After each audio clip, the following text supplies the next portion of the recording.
Nasaan si Zaldico? Ilang buwan na yang tanong pero wala pa ring kumpirmasyon. Hindi umuuwi si Ko simula pa noong Hulyo nang magpa-check up abroad hanggang sa masampahan na siya ng kasong graft at malversation kaugnay sa umano'y maanumalyang proyekto kontra baha sa Oriental Mindoro. Ang sigurado lang ngayon, isa na siyang pugante. Idineklara ito ng Sandigan Bayan 5th Division dahil ayon sa kanila, sadyang umiiwas sa paglilitis si Ko. Iniutos din ng Sandigan Bayan sa Department of Foreign Affairs na agad kanselahin ang kanyang passport.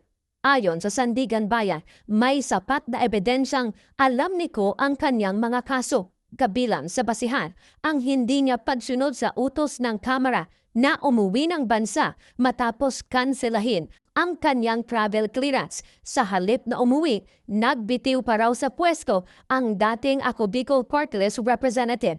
Hindi rin daw sumunod si Ko sa sabina at walang isinumiting kontra sa laysay. Binanggit din ng korte ang mga pahayag ng abogado ni Ko na babalik lang daw ang dating kongresista kung matitiyak ang kanyang kaligtasan o kung di bigyan ng house arrest o bail na itinuturing na malinaw na pagpapakita ng pagtaka sa hustisya. Dahil pugante, hindi pwedeng humingi ng pabor o proteksyon mula sa korte si Ko hanggat hindi siya sumusuko alinsunod sa Fugitive Disentitlement Doctrine. Bawal din siyang maghain ng motion sa pamamagitan ng kanyang abogado para ipabasura ang kaso o humiling ng temporary restraining order. Una nang sinabi ng DILG na posibleng nasa Portugal si Ko.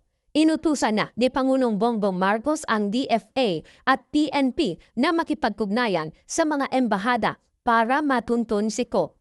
Bukod kay Ko, idineklara na ring pugante at kinansela na rin ang passport ng 3 pang opisyal ng SunWest Inc. na contractor ng flood control projects sa Oriental Mindoro. Hindi rin pinayagan ng Sandigan Bayan 5th Division ang hiling ng prosekusyon na pagsamahin ang mga kasong graft at malversation kay Zaldico sa mga opisyal ng DPWH at SunWest. Pababagalin lang daw nito ang paglilitis. Hindi rin pwedeng humiling ng ganitong pabor ang isang itinuturing ng pugante.